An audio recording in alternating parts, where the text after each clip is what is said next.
Hey guys, and welcome back to this channel. In this video, I'll be showing you guys how you can adjust your text size and scale on Windows.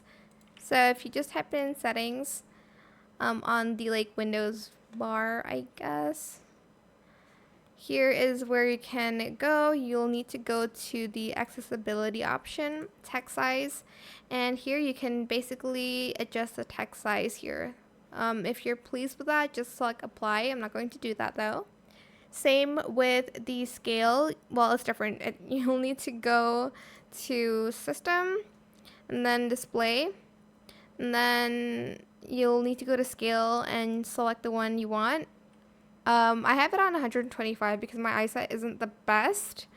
But you can place it at 100%, 150, 175, 220, 225. Here is the 151. I think it's a little bit too big for me, so I just have it at 125. This is the one at 100%. It is a little bit too small for me. So yeah, that is it. I hope it was helpful for you guys. Don't forget to like, comment, share, and also subscribe to this channel if you haven't done that already. If you have any more questions about this video, just leave it in the comment section down below. I will try my best to answer them all for you guys.